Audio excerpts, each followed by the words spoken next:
Thank you all so much for coming.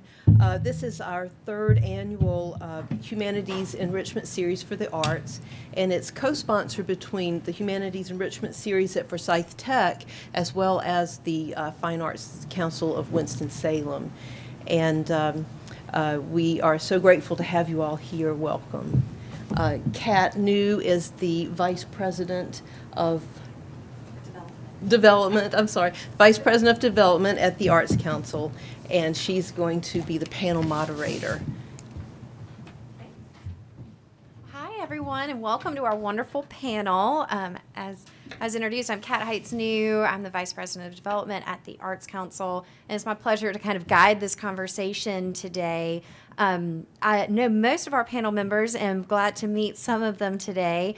And rather than me going through and kind of reading bios, I'm going to actually kick it off by allowing them to introduce themselves with our first question. So tell us a little bit about who you are and what you do today, and then also your trajectory towards that. What led you to where you stand in your career today? Should I use it? Yeah. Hello. I am Kat Lamp. I'm an illustrator and a graphic designer and a visual artist. And I've been drawing ever since I could remember, and it's just kind of been an obsession. And I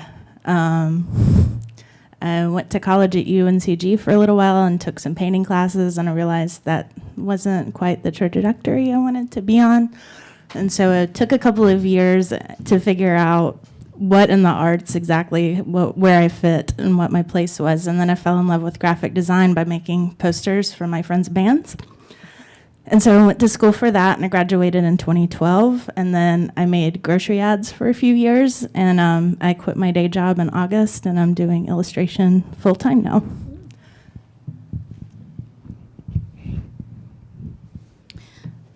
I have been eating poetry. The ink runs from the corners of my mouth. That's a line from one of my favorite poems. I call myself a poet, published poet. I actually did not go to school to study it.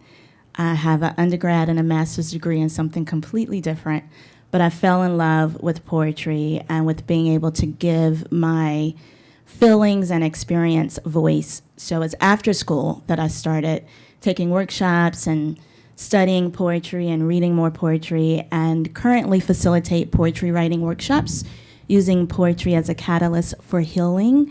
I do that in addition to being a corporate trainer here at Forsyth Tech. Great. My name is Matthew Troy, and I'm the music director and conductor for the Piedmont Wind Symphony now. And so I'm a musician and conductor, and I got started in music when I was about 8 years old, and contrary to popular belief, I was not like writing my first symphony then or doing anything like that. I was actually got involved in my school orchestra. I was lucky enough to have orchestra in my elementary school, and frankly, I had a crush on a girl that sat in the viola section, and so I wanted to sit next to her. And so then I started playing the viola, and then she quit, and then here I am today. So I began playing and played music my entire life and sang, and went to UNCG for both of my degrees and have studied and conducted all over the country, really. And it's a life that is more than just certainly different now than kind of what a conductor may have done 100 years ago or so, where they literally just walk out on the stage and conduct and leave. But it's a lot more getting out in the community. It's a lot of kind of knowing how to help with fundraising efforts, help with publicity and things like that, and also just programming concerts that really capture the imagination of the public so that people want to come out and support the arts. So that's what I do now.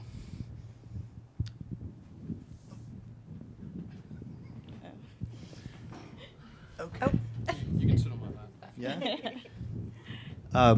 I'm Chris Holmes. I'm the program coordinator for the River Run International Film Festival here in town.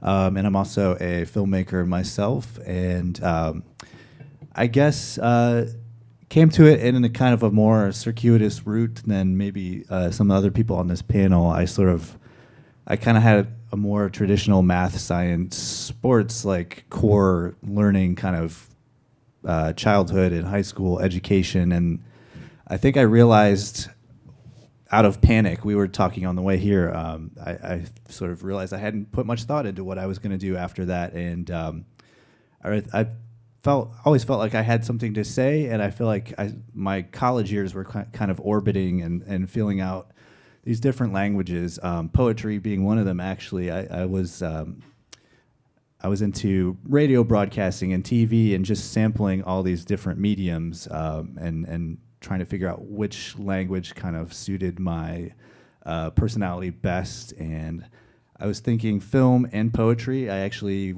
applied to UNCG for both, and there was a mix-up in the registrar's office, and so a little bit of fate kind of pushed me into the film track, and so I just kind of went with that sign from the universe, and that's how I ended up in it. And so now I just finished my first feature film called Lost Colony. That'll be playing here in Winston at Aperture next month, in fact, if you're curious. But it's a nice kind of a day job for me to be with the festival and be exposed to, on a yearly basis, I go through 900 films, 1,000 films, and the good, the bad, it all kind of shapes.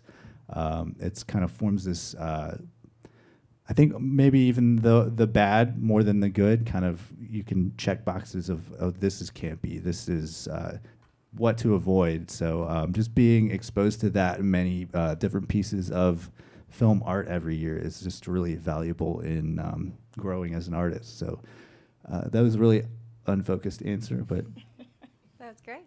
That was great. Well, and I realized I should probably tell you a little bit about myself as well as how I came into this role. So I have this big fancy title, which basically means I raise money for the arts in Winston-Salem and Forsyth County.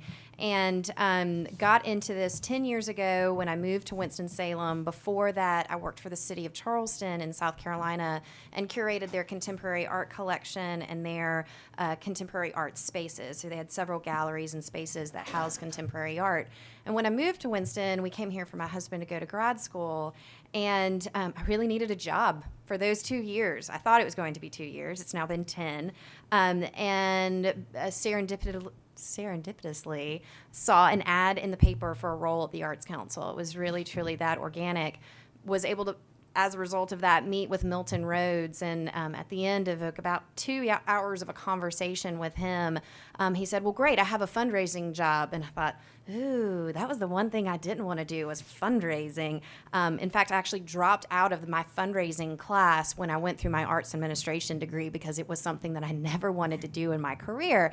And here I am today, 10 years later, managing all the fundraising for one of the top 10 arts councils in the nation. So never thought that I would be here, but very organically and gladly came to the role and did realize that fundraising is much more than what I perceived of it to be when I originally thought of it when I was in my undergraduate work, was that it was like a used car salesman for nonprofits, and it is anything but that. It's really about building relationships and making important things happen in your community because you truly believe in them. So very glad to be in this role and be with y'all here today.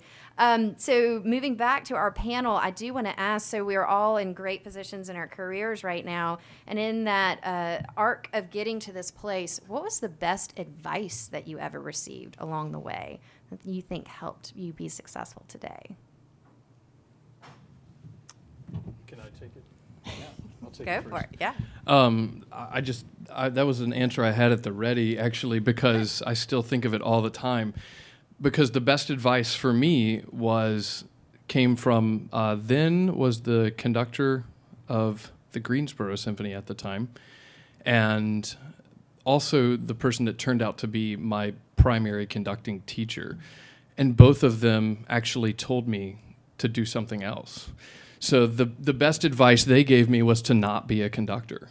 And they were both pretty emphatic about that. They said, if you want a normal lifestyle, if you want a family and kids, if you want to eat, if you want to, do anything, if you want to live a happy life, don't try to do this. It's too hard. And for me, that was honestly some of the best advice I ever got, because I am, I think being a conductor and being in any leadership role, frankly, requires a certain amount of tenacity and a certain amount of, kind of stubbornness in a good way. And so when I heard that that just really fueled me and still does to a certain degree today to kind of keep doing what I'm doing. I've never actually had a plan B in my life, and I think that's also one of the other things that has helped me kind of reach the point that I'm at today. And so for me, the best advice was actually, don't do this.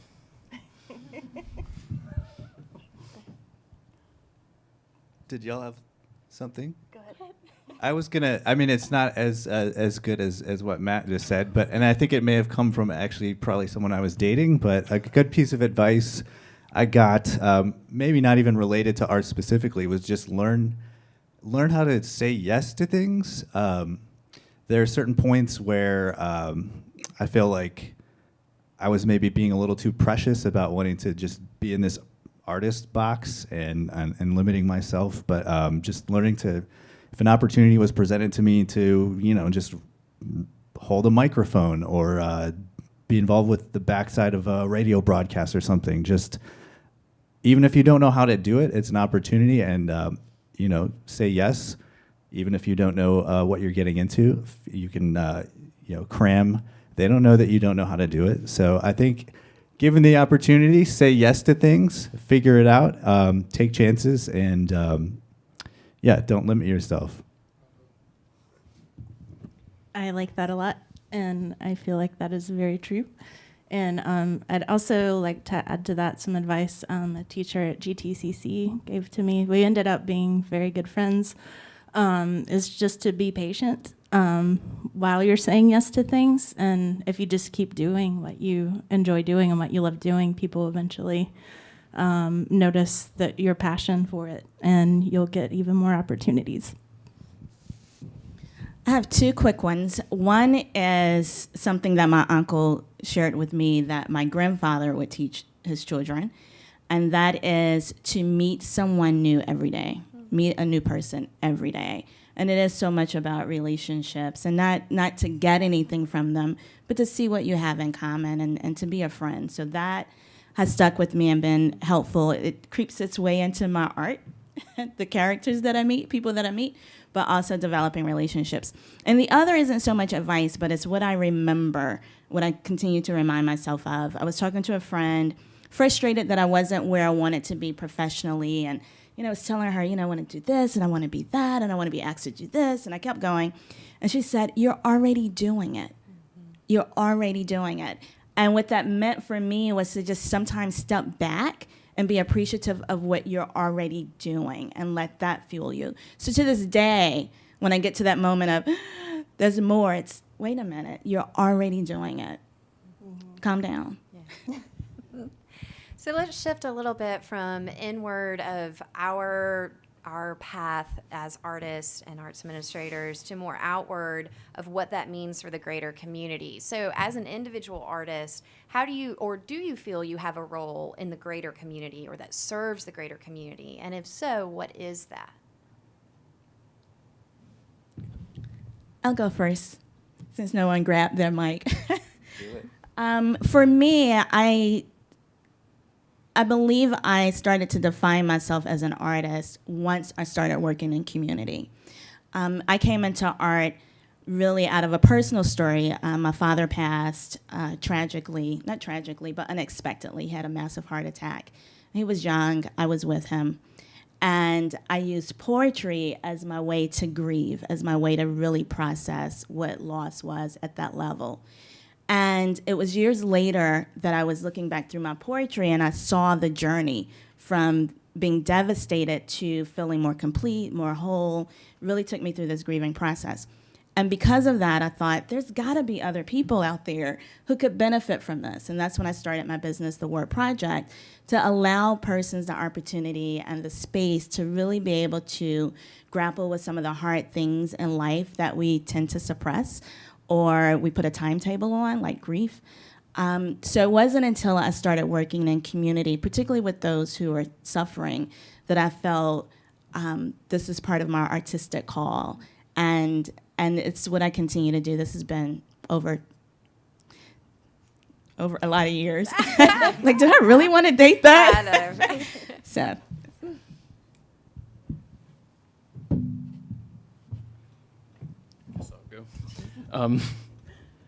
I think there's a lot of kind of outdated perceptions of conductors, I think, and orchestra conductors and classical musicians in general, that I feel like I try to be a part of changing the perception of what those kind of outdated views are.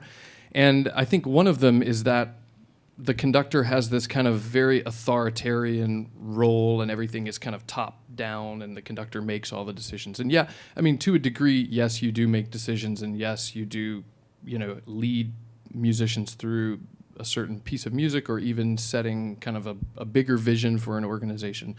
But I think the thing that I try to remind myself of is that a conductor, if I just stand up and wave my arms around, there's no sound. I don't make the sound. And so I really have to rely on the people that I work with. And I think there's really kind of a deeper message underlying that. The power for the conductor does not come from being the conductor. The power comes from how do you inspire the very best out of your musicians and the people you're working with. And I think that's just kind of a really powerful idea to kind of apply to any part of your life. And so that's something that I tend to try to kind of come back to on a very regular basis, to make sure that I'm really doing my job to play that role in the community, like Kat said, whether it be hopefully by doing things like this event, or whether I'm in a rehearsal or putting on a great concert.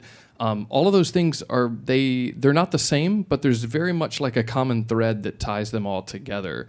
And so that's one of the perceptions that I would like to change about conductors out there in the world today.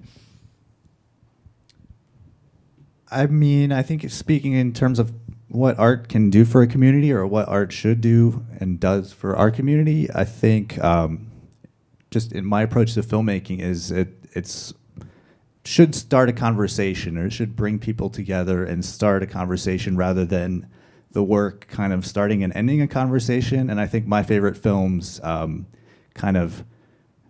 they may have an issue or a rhetoric to them, but they bring you to a certain point and they leave you, and they allow for you to take that to the next step, or you to complete that thought. So, and then more specifically with River Run, I think it's a tremendous thing for you to be able to actually have that conversation in person with the artist.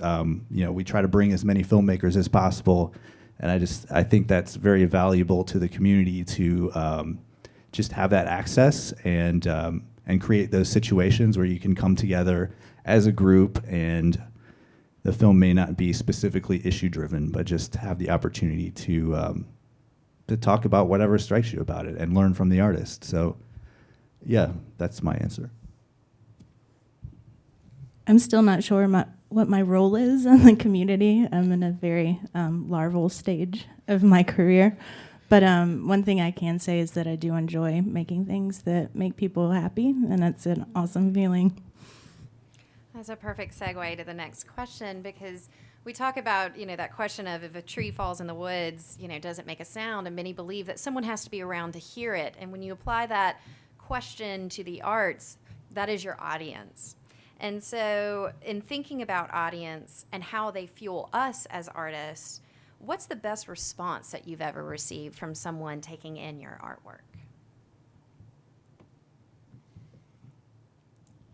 Chris, you look like you have a good answer. I have a recent answer, and there haven't been that many, actually. I haven't had that many people actually see my films and feel motivated to reach out to me. But I did had a screening in Portland, Oregon last month that somehow, I guess without any context of what my film is, this might be a little strange, but he made this connection between it and Fight Club, which kind of blew my mind, because my piece is a very contemplative, small, kind of art house Southern drama with no action, no blood, no kineticism whatsoever to it. So it was very flattering, and he made a very compelling argument that it kind of reshaped the way I thought about my film a little bit. But it was maybe more interesting than good. But it was a surprising reaction that was memorable.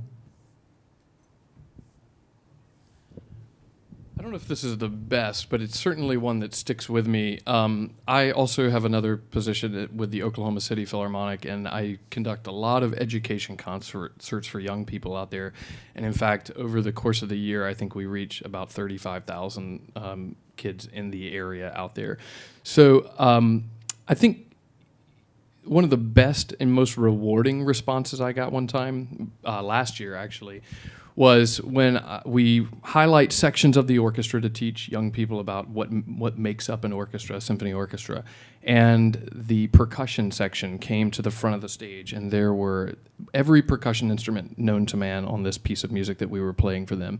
And the power of that was really, really intense. And I happened to turn around and look down in the front row of the audience, and I saw someone that was hearing impaired, a young student that was hearing impaired.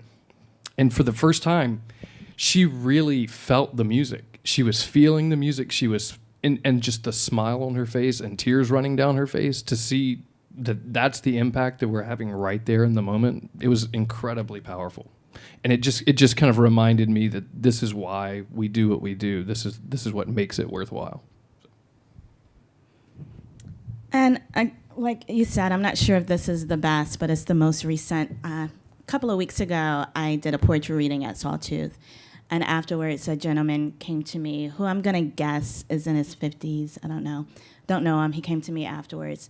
And he said, what a way to make a man cry, and had tears in his eyes. And what do you say to that? So for me, it is about having someone feel your work. It's not necessarily making them cry, but being able to experience it in a way that they take on that emotion. That is an awesome feeling when your art can connect with people in like that kind of way.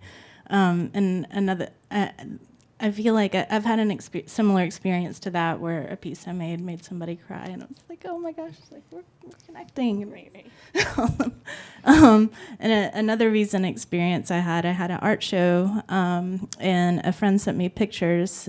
He'd taken his daughter to the art show, and he sent me pictures the next day of all these drawings that she had made, because she was inspired by what she saw, and that was such a great feeling that I can't even describe.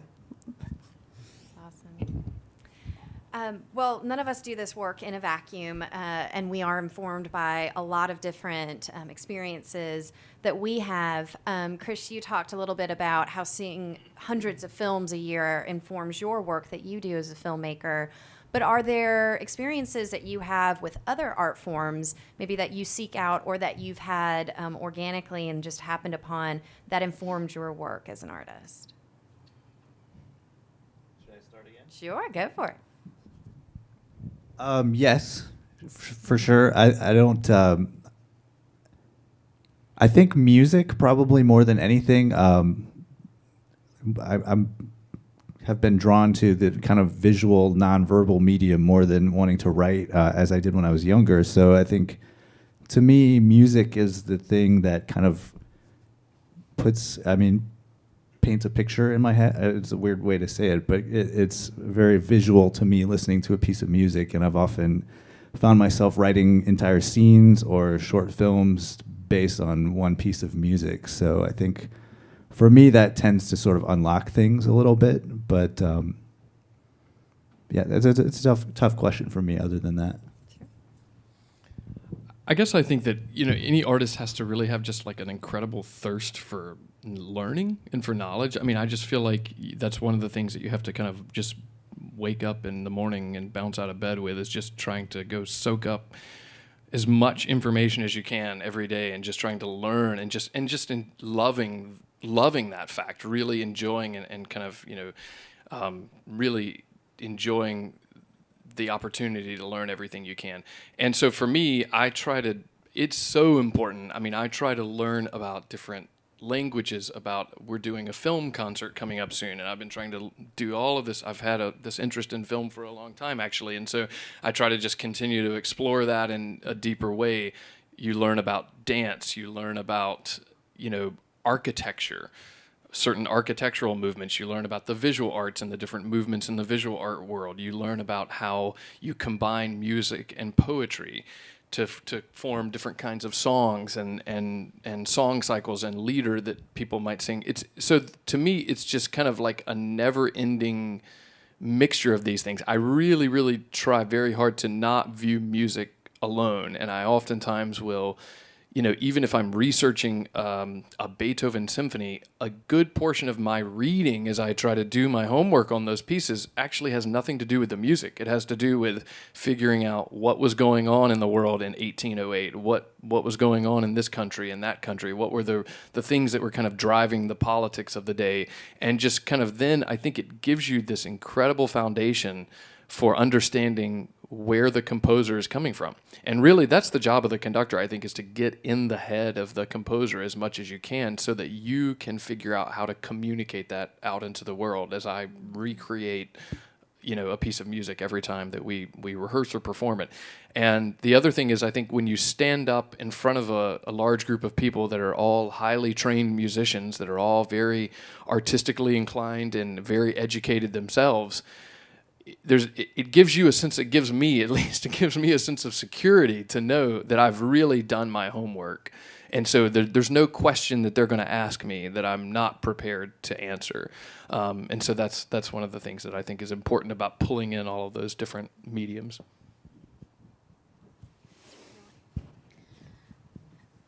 In terms of what I do with the Word Project, I definitely collaborate with other artists. I'm going to use yoga as an example of an art form.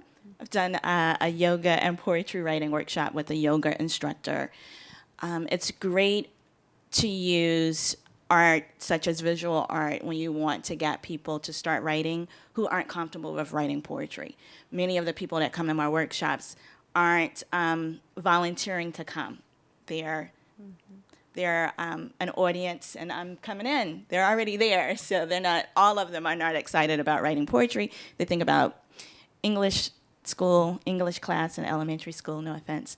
So a lot of times it's using photographs to get them into the writing exercise, or using a piece of music that they may be familiar with to get them into the exercise, particularly with older adults or those with memory loss, being able to tap into their memory using something familiar and then getting them to write, ushering them into writing. In terms of my own ways of being inspired, it's the same thing. It's looking at visual pieces, it's reading history and what's going on in the world today and finding what resonates with me and taking that thread and working that out through poetry. Music is a big part of who I am and what I do. I started playing guitar in high school and then switched over to bass and played in punk rock bands with my friends. And that kind of led to my seriousness about design, I guess, because I just started making posters and flyers for our shows and for friends, and that just kind of snowballed into almost a career. But also, in a deeper level, music also informs my personal work in a lot of ways. Like Chris was saying, like about the different visual things that you picture when you're listening to a great piece of music and you feel the shapes and the colors of it. I don't know if that sounds like how that sounds, but yeah, it's definitely a big part of what I do. Awesome.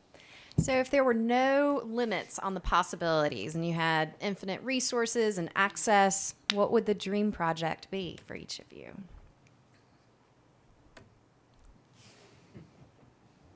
I would do cartoons for the New Yorker and Target gift cards and a poster for Wilco. That's precise. You've thought about this. Yeah, okay. I like it. That's a good question, and I'm almost embarrassed that I don't really have an answer, so I'm going to go and think about that. But I do know that it would involve travel, which may have to involve me knowing another language than English. But if we're dreaming, I have that down and can travel internationally and write in community. It's my favorite part of being a poet. I don't think that's a fair question, Kat. So, no. No, I don't. I guess that's my answer. Actually, I don't know that there is a dream project for me, and I think the longer I do what I do, the more that your kind of perspective evolves on what is the dream project. And I think you get into kind of a deeper and more meaningful level of what your goals are. I certainly still hope to conduct the Berlin Philharmonic one day, but if by chance they don't call, it's not the end of my life either. It's not the end of the world. And so I think my dream, without saying dream project, but my dream is just to kind of let music, be a catalyst for creating great things in communities and great things in the world. And so I think as long as I feel like I'm having a real impact in some way on people's lives and doing even just my small little part to make people's lives more enjoyable, let them forget the troubles of their day when they come into the concert hall, and to give them something that they'll always carry with them and always remember, that's really what it's about. Just giving people just a memorable experience and having a positive impact in their lives. So That's a great answer. I think I feel pretty similar to the way that you feel, Matt. And I feel like also filmmaking is such a collaborative and, to be honest, it's a very expensive medium to work in. So I feel like anytime I complete something, it's kind of like a dream project because just so much has gone into it. This most recent film I made was like a 10-year-long voyage from writing it to and fundraising and casting and all that. So just getting to that point where it's done kind of, and it's now lifting, it's pretty remarkable to me and kind of daunting to want to do it again. But I do have obviously some bigger, I have a sort of river travel, like Johnny Appleseed kind of analog story that I'd like to tell that is like, you always start writing thinking you're going to get like the, several $1 million budget and someone to buy in, and then you sort of slowly scale back expectations and calibrate it to what you can actually accomplish. So we'll see if that ever comes to be in what format, but that's something that's kicking around. Perfect. All right, so Can I add something really quick? yes, please do. I was just going to say, I think also success comes in many different ways. And so I think just because Chris can't have a multi-million-dollar film budget, or because my next concert is not with the Berlin Philharmonic, doesn't mean that it's any less successful, or that we shouldn't be trying to take risk and do those things. And again, kind of getting outside of your own personal comfort zone to kind of explore the things that you're interested in your lives and see how that can play out in an artistic way. So I think it's always important to kind of be careful how we define success, and not in black and white terms all the time. That's a great point. So we all know that the arts and the communities in which we work are constantly evolving, and it seems like today that pace is even quicker than ever before. What do you think is next for Winston-Salem and Forsyth County as a whole, or particular to the arts, or particular to your work? We don't know. It's a great question. We're trying to I'm on a board through the Arts Council of kind of arts professionals, people younger, like 20s and 30s, and we're trying to figure that out, how to engage the younger generation that's growing in this community, and how to keep patronship of the arts and donations to the Arts Council alive once this older generation kind of phases out. So I think it's, in my opinion, the most valuable thing, and it's something that's very relevant to Matt and I as early as next week, is collaboration. It's important that people take risks and follow their dreams and start new business ventures and organizations. But I think we're sort of also in this kind of wobbly wheel situation in this town where we need to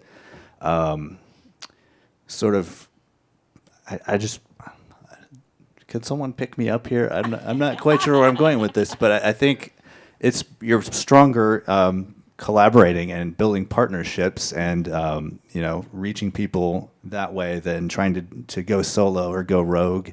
and build something from the ground up without any alliances or, yeah. Right. It's not about that one big, brand new, shiny project. It's about the sum of our parts all working together.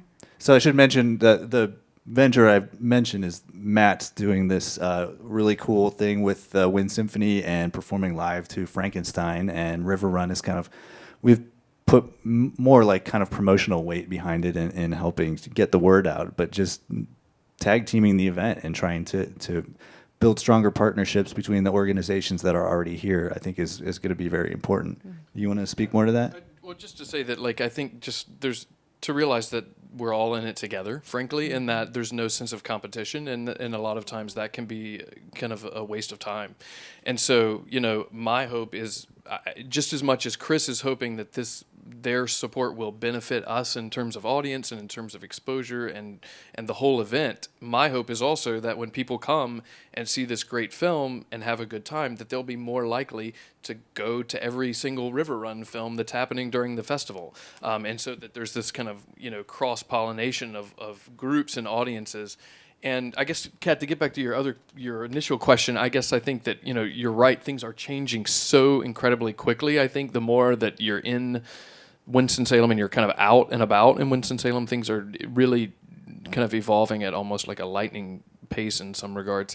And so I think from an arts organization, what I think that means is that you have to be prepared to be responsive, and you've got to be really thinking creatively, and you've got to be quick on your feet, and you've got to be ready to kind of move when it's time to move, you know, move quickly on certain things so that you can kind of keep pace with things, because I think if not, it becomes very easy to kind of continue to do. And also I think a lot of arts organizations are notorious for it, which is just kind of doing what we do and expecting people to come, you know, and it's not about that. It's more about how do we have an impact and reach people where they are.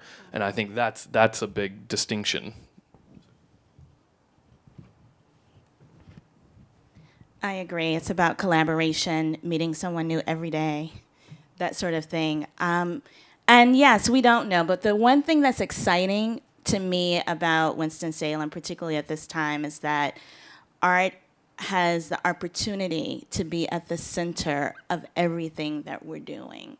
It's kind of, if you think of someone being at the boardroom, there's a chair there for art to be at the table. And one other aspect of it, I'm not sure how many people are familiar with the Community Innovation Lab, but that's something that's happening in Winston-Salem, where artists, business leaders, nonprofit professionals are really talking about some of the issues going on in Winston-Salem and how art can be a catalyst to discover new ways of thinking and being and solving some of our community's issues. So again, art is showing up, and that's exciting to be a part of that. Absolutely. We actually just this week, Dave Plyler, who's the chair of our county commissioners, spoke to a large group of business leaders, and he said there's 3 things we need to be successful in Forsyth County moving forward. That's 1, economic development capital, like building the roads into new facilities that can be created and creating that opportunity. 2 is creating the opportunity for jobs. And 3 was the arts. And I even audibly was like, because that's huge for our county commissioners and the head of our county commissioners to embrace the arts as such an integral part of the future of this community. And I want to, now I'm like someone else, I want to add, so when I think about art, we can talk about the different disciplines, but also creativity, you know, just that creative thinking, creative problem solving is included when I speak of arts in that way. Mm-hmm. Absolutely. And I'm thinking about the evolution of downtown and how so many businesses are changing and growing, and how that has an impact on art. Some friends of mine had studio space in the building that's called Cranky's downtown, and as their business grew, they had to move out of their studio space, and there were 6 of them, and what ended up happening is they got a whole building, and now there's 17 of us in this building working together. And it's really cool how that kind of came out of what could have potentially been a sad situation of these artists losing their their home base, and instead, like, they worked really hard and created something new, and that was an even more welcoming to even more people to be a part of it. That's a great point. Well, I do want to give an opportunity for folks who are here today that might have a burning question for a member of our panel to ask that question. I also have some questions left in my arsenal. So anyone out here in the audience that's thinking of a question they'd like to ask of one of our panel members? Christopher, I was curious what your working process is when you develop your ideas for film and how it becomes a final product. So the question was, and I'll just repeat that for everyone in the room to hear, about the working process, Chris in particular, of kind of creating a film and going through that process.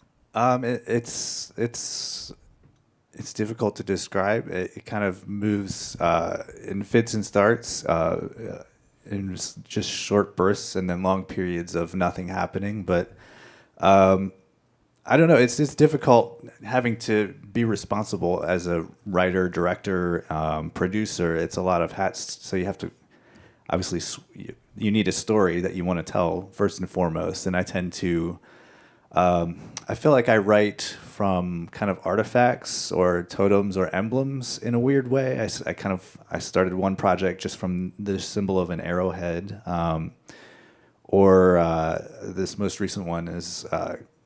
There's a shark tooth necklace that's very important. So it's very abstract in the creative, but then once you have the story in place, it's just relationship building. I spent years, like I said, going through the films at River Run and kind of using that as a sort of casting mechanism in a way, just seeing face after face after face, building relationships with the filmmakers that came through. I mean, I have to admit, I'm in a more enviable position than a lot of filmmakers in that I have that luxury that, I can bring people's work and the actual people that I've responded to the work to me, and I can, talk to them. I've become friends with a lot of them, and they've helped, reach a hand back as well. So, but just getting involved and being willing to, I initially reached out to River Run to possibly just volunteer. And I think just being willing to volunteer is a very valuable thing in advancing an artistic career. I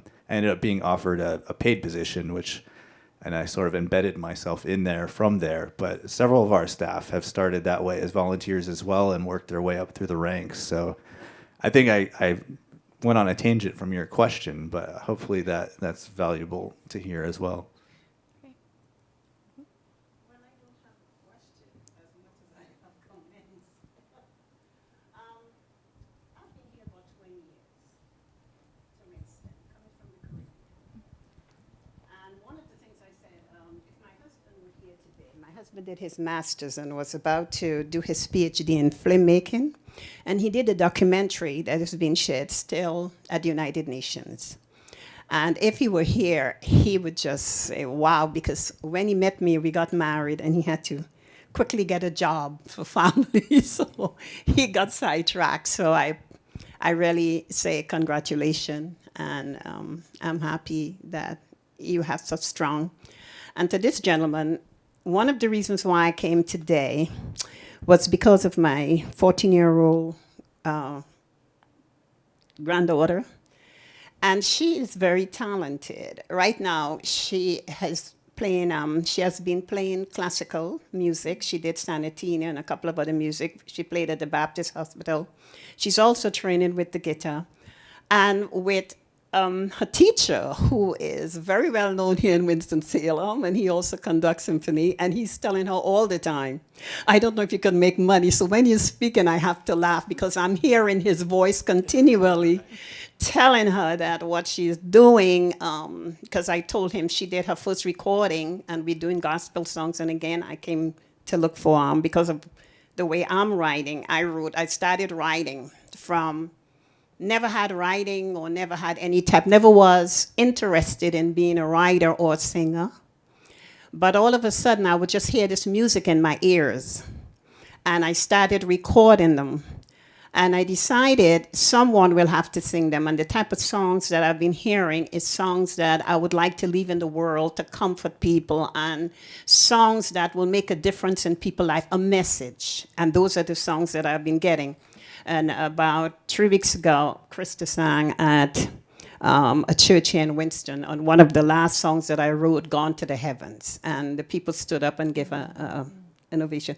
So I brought her here today so that she would meet Miss White, and because of what I saw with her poems, and she would hear for herself as a young girl that is aspiring, that is singing, top model, and she's dancing and all these things, that she would get a bit of an understanding from very creative people and people who have put so much of their lives and their love in their art, that she would be able to hear it for herself. And she's not too young to hear.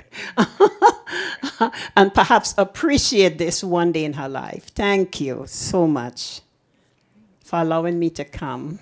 I know, that's awesome. We have a question back here. Is Matthew? Yes. Hi. I have a semi-philosophical but certainly antagonistic question for you. I've been working in theatre, both professionally and amateur, for over 20 years. I've worked with visual art and sculptures and putting on exhibitions, and been a sound and lighting technician for musical concerts, and I've worked in film as well. So I feel I've got quite a broad knowledge to be able to ask this philosophical question. You mentioned about reaching out and bringing arts to communities where it isn't. When we look at grant funding in this country at the moment, we see a lot of passed down grants, particularly through county level and state level, where we as artists are dictated to by the grant to include how are you going to diversify your audience? How are you going to include the community? How are you going to reach out to underserved or underprivileged communities with your art? What is your performance going to do to reach into those communities? And my philosophical, and I admit devil's advocate question to that model and to your statement is, why should we assume that they want to? I think we live in a society now where anybody in Winston-Salem or America has access to the information that the arts are out there. I think I'd like to get involved in painting. It's a pretty easy Google search, it's a pretty easy Facebook search to find a community or people in the area who are doing painting or theatre or film or music. If those people who don't do that search are choosing not to, why should we assume that they want to be involved with arts? Why should we waste a disproportionate amount of advertising money from our grants to reach out to communities that, by the fact they're not already doing it, don't necessarily want it? Thank you for the question. I think it's a great question, and I think it raises an important point.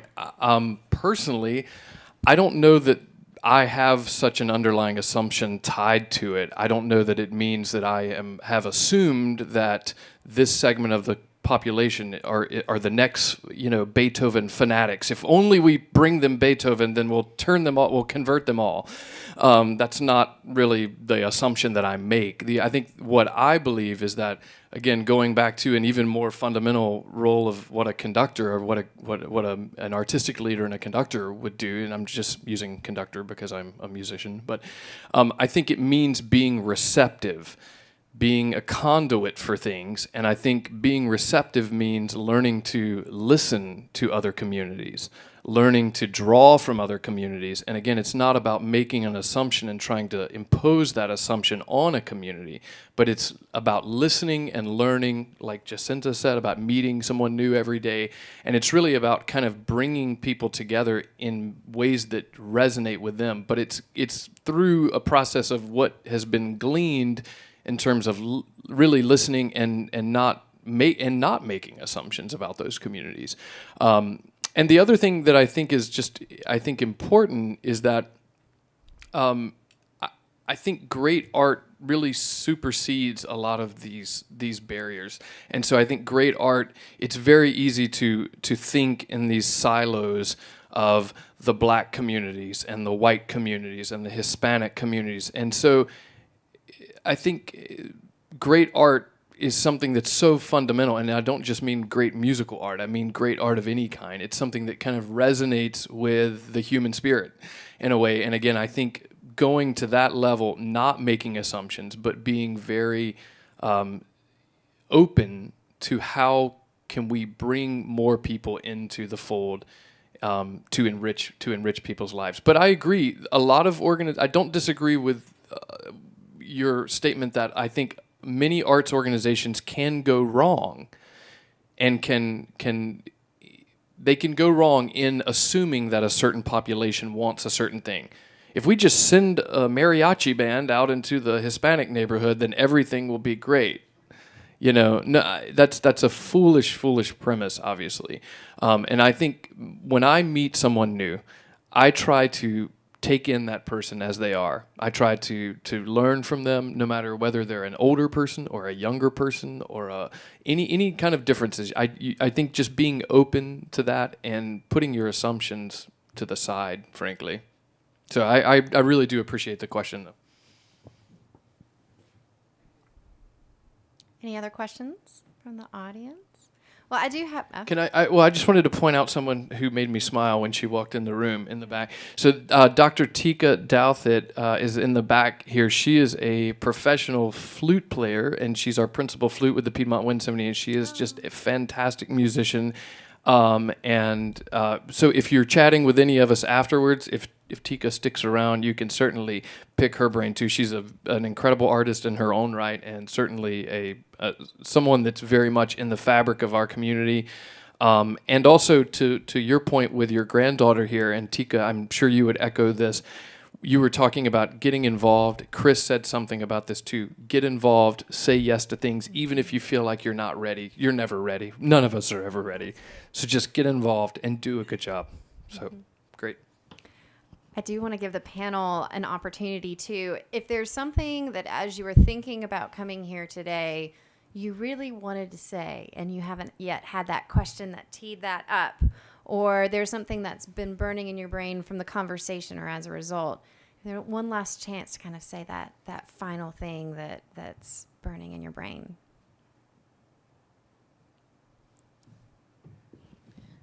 I think it's easy for us, particularly when we get older, to deny the artistic call or love that we have. We put it in the closet. We say, no, we have to work a 9 to 5, which I do work a 9 to 5. But I think it's important that we remember and that we hold on to the creative spirit that we have, regardless of our age. We're never too young. We're never too old. It's a part of, I truly believe it's a part of our makeup. It's a part of our DNA to be creative. And that takes on a different meaning for everyone. Doesn't mean you're necessarily going to have a job that pays you to do it. But I really try to encourage persons to take a Saturday or a Sunday to just be still and create. It makes a world of difference, literally. Absolutely. Any other thoughts? Well, then I'll just ask our group here to join me in a round of applause and thank our panelists. As Matt said, they're going to stick around and be available to you to interact with one-on-one. So really thank you for your time. Thank you for your thoughts. And most importantly, thank you for what you do, because it is so important.